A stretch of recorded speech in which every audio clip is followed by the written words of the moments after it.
Malam ini, sebelum kita memulai cerita, saya ingin bertanya satu hal kecil. Kapan terakhir kali kamu benar-benar memperhatikan piring makan ibumu? Bukan bertanya, ibu sudah makan, tapi benar-benar melihat apakah ibu memang makan atau hanya tersenyum supaya kita tenang. Karena ada banyak ibu di luar sana yang kenyang bukan karena nasi, melainkan karena melihat anaknya tidak kelaparan. Jika malam ini kamu ingin ditemani oleh kisah-kisah yang pelan, yang mungkin membuat hati kita lebih peka, izinkanlah channel ini menjadi teman duduk untukmu. Subscribe Kisah di Ujung Malam karena setiap Kamis, Sabtu, dan Minggu malam selalu ada cerita untuk jiwa-jiwa yang lelah. Mari kita mulai. Malam selalu mempunyai cara yang aneh untuk membuat ingatan datang lebih pelan, namun lebih terasa dalam. Di jam-jam ketika rumah mulai sepi, ketika suara televisi sudah tidak terdengar lagi, ketika hanya ada bunyi kipas tua, dan sesekali suara anjing jauh di ujung gang. Entah kenapa, kita sering dihadapkan pada hal-hal yang dulu terasa biasa, tapi sekarang mendadak membuat dada menjadi sesak.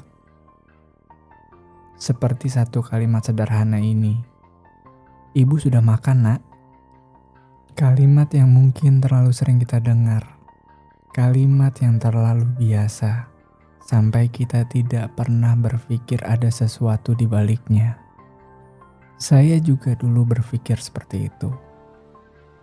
Setiap pulang sekolah, setiap pulang kerja, atau bahkan saat sekedar lewat dapur, saya sering bertanya, "Ibu sudah makan?"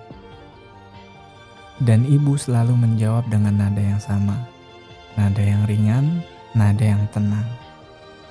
Nada yang seolah semuanya baik-baik saja. "Ibu sudah makan." Lalu selesai. Saya percaya. Saya pergi. Saya sibuk dengan dunia saya sendiri. Saya tidak pernah memeriksa piringnya. Saya tidak pernah melihat apakah benar ibu habis makan. Saya tidak pernah bertanya lebih jauh, karena saya pikir ibu ya seperti itu, selalu baik-baik saja. Padahal sekarang saya tahu ada banyak kebohongan lembut yang diucapkan oleh ibu. Hanya agar anaknya tidak ikut merasa susah. Rumah kami dulu tidaklah besar. Dindingnya setengah semen kasar. Lampu dapur kuning redup. Meja makan kayu yang sudah sedikit miring. Dan toples kerupuk yang kadang lebih sering kosong daripada penuh. Ayah bekerja dari pagi sampai malam. Ibu mengurus rumah, menjahit baju tetangga, dan sesekali jualan gorengan kecil. Hidup kami tidak miskin sekali, tapi juga jauh dari kata cukup. Ada masa-masa ketika uang belanja harus dihitung dengan pelan, beras tinggal 1/4 karung, minyak goreng yang harus dihemat, telur yang harus dibagi-bagi, dan lauk yang harus dipikirkan sampai besok pagi. Namun anehnya di tengah semua itu, saya hampir tidak pernah merasa kelaparan. Bekal sekolah selalu ada.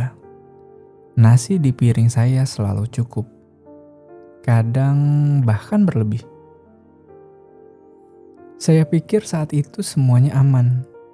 Yang saya tidak tahu, kalau rasa aman seorang anak sering dibangun dari rasa lapar seorang ibu. Setiap pagi, ibu bangun paling dulu. Saat langit masih biru gelap. Saat ayam bahkan belum berisik. Saat udara dapur masih dingin menusuk kaki. Ibu sudah menanak nasi, merebus air, menggoreng tempe, menyiapkan bekal, lalu membangunkan kami dengan suara yang pelan. Bangun, bangun, nanti kesiangan. Saya bangun, mandi, makan, mengeluh lauknya itu lagi. Kadang cemberut karena ingin ayam, kadang menggerutu karena hanya ada tempe. Dan ibu cuma bisa tersenyum. Iya, nanti kalau ada uang lebih ya. Lucunya anak sering merasa kekurangan paling besar. Padahal orang tua sudah diam-diam menutup kekurangan itu dengan tubuh mereka sendiri.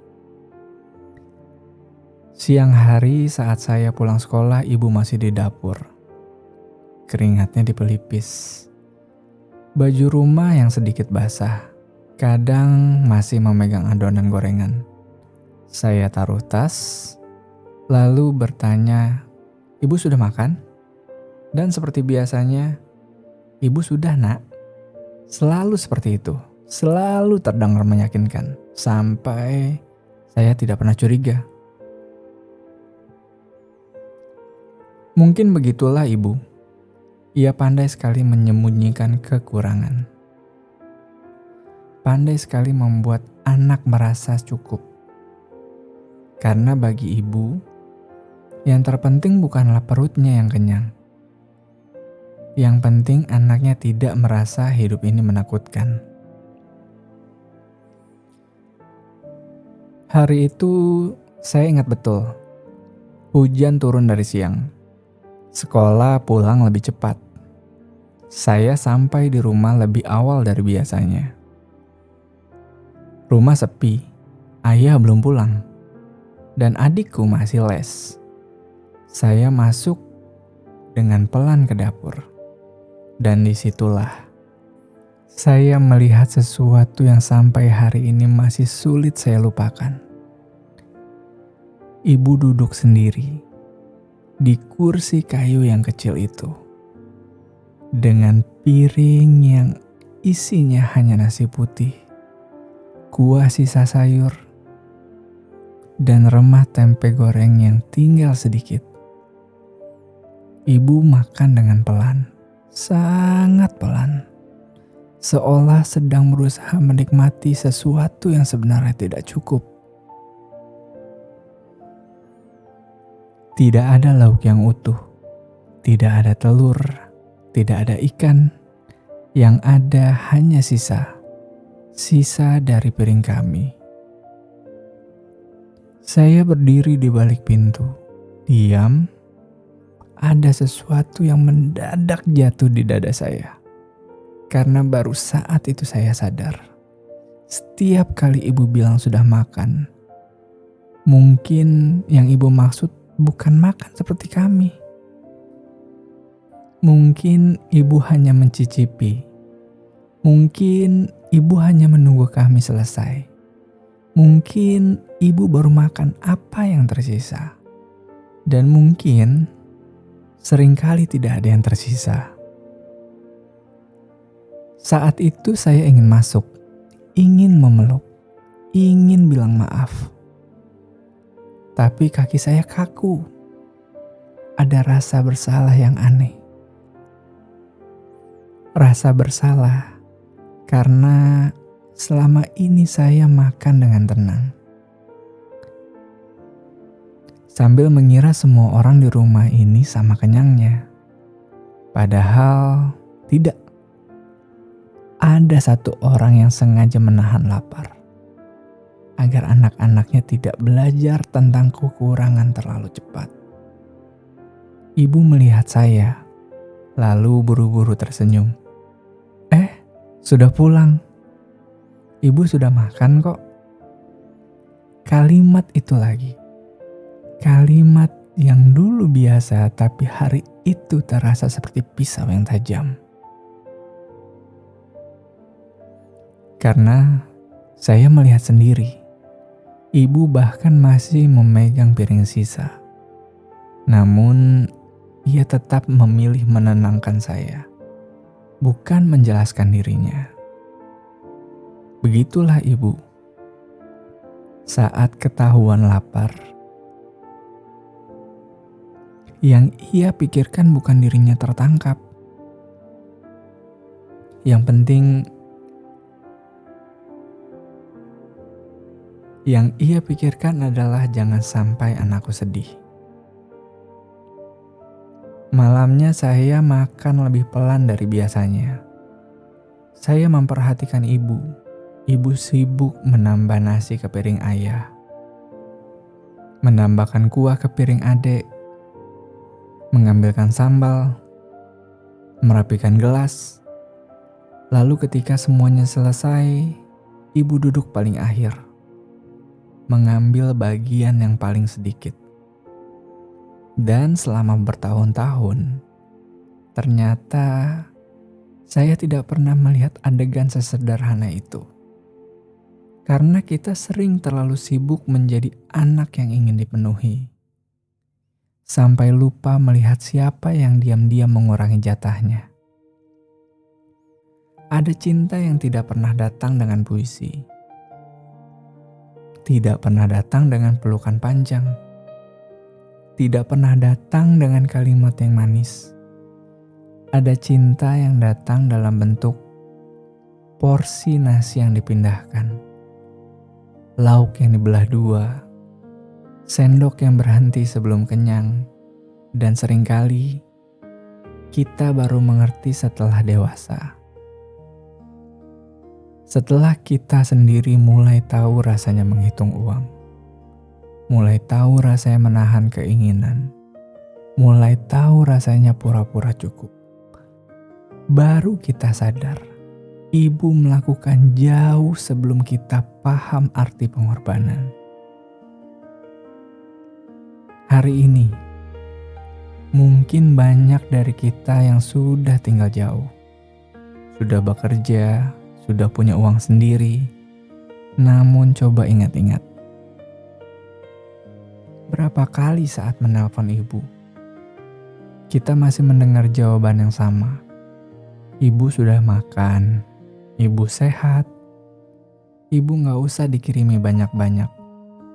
Padahal seringkali ibu hanya tidak ingin menjadi beban pikiran. Karena sebagian ibu lebih rela menahan rasa lapar daripada melihat anaknya yang merasa gagal. Dan itu menyakitkan. Cinta ibu hampir selalu disampaikan dalam bentuk yang paling sunyi.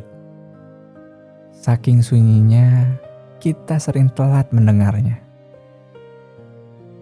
Kalau malam ini ibumu masih ada, coba besok jangan hanya tanya, ibu sudah makan. Lihat matanya, lihat dapurnya, lihat isi piringnya. Kadang jawaban ibu tidak tinggal di kata-kata.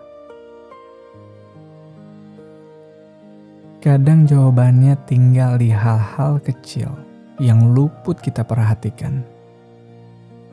Karena ada banyak ibu yang sudah terlalu biasa berkata cukup. Padahal hidupnya masih kurang. Ada banyak ibu yang tersenyum sambil menahan lapar. Dan ada banyak anak yang baru sadar setelah semuanya lewat. Jangan sampai kita menjadi salah satunya.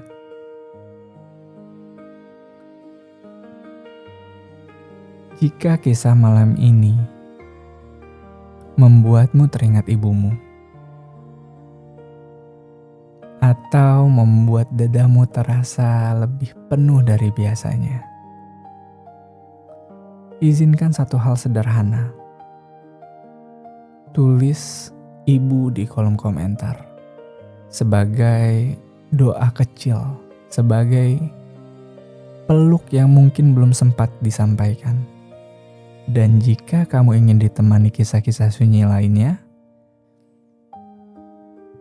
subscribe Kisah di Ujung Malam, like, dan share video ini kepada orang yang malam ini perlu diingatkan tentang rumah. Sampai jumpa di ujung malam berikutnya. Selamat malam.